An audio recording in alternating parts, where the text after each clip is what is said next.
problème. Tomberont dans le même problème. Vous savez quoi?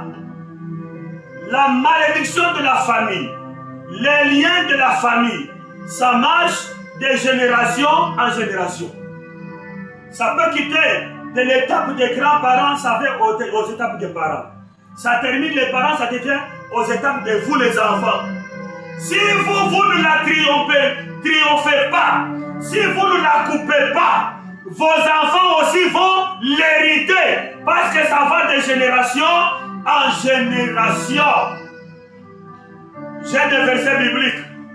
Le premier exemple, Abraham a menti que Sarah n'était pas sa femme. Quand il a menti, directement il a introduit dans la famille l'esprit et les liens de mensonge. Le mensonge est entré. Le fils d'Abraham, c'est qui? C'est Isaac. Isaac aussi a menti que Rebecca n'était pas sa femme, mais était sa sœur. Parce que le mensonge d'Abraham n'allait pas s'arrêter à Abraham, il fallait qu'il descende, génération en génération. Isaac ment que Rebecca n'était pas sa femme, mais sa sœur. Ça ne s'est pas arrêté là. Jacob, à son tour, il a aussi menti que Rachel n'était pas sa femme, mais elle était sa sœur. Pourquoi? Parce que le lien de la famille était entré. Ça part de génération en génération. Regardez toutes les trois femmes, que ce soit Sarah, que ce soit Rebecca, que ce soit Rachel, la Bible dit qu'elles étaient originaires d'une famille. Mais toutes les trois, elles étaient frappées de la stérilité.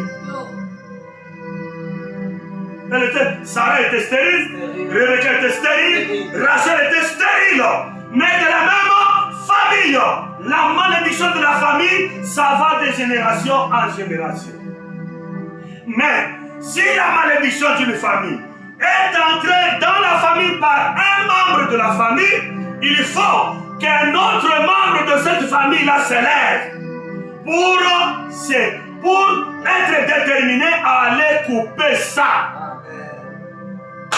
Si tu ne t'élèves pas, tes enfants vont souffrir les mêmes situations que toi tu vis. C'est génération après génération. C'est pourquoi Jacob s'est levé une nuit. Il a lutté avec un homme qui ne connaît pas, qui ne connaissait pas. Jacob a lutté avec cet homme. Et c'était pendant la nuit. Les combats de la destinée, on les combat pendant la nuit. Et les combats de destinée, ça ne commence pas aujourd'hui, ça commence depuis dans le ventre de nos mamans. Écoutez un exemple. Est-ce qu'on peut baisser un peu? Comme je n'ai pas de micro, moi, ça peut fonctionner. Comme je n'ai pas de... Voilà, écoutez. Le combat de la destinée commence depuis le ventre.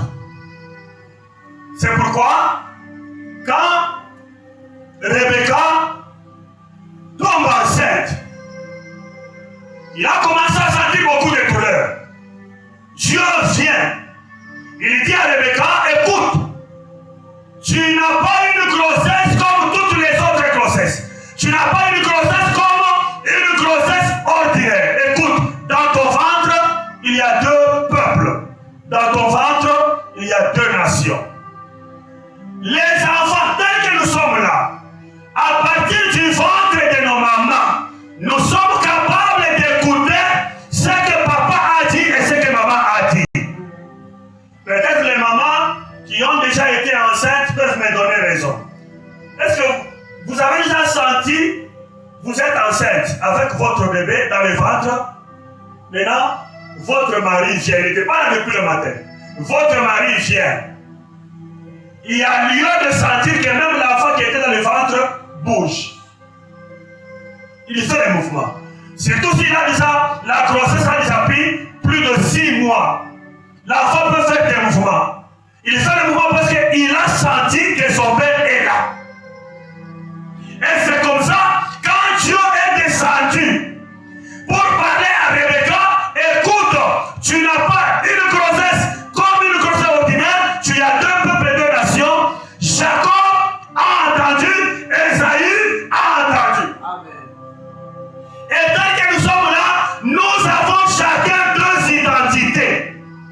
Nous avons l'identité terrestre et l'identité céleste.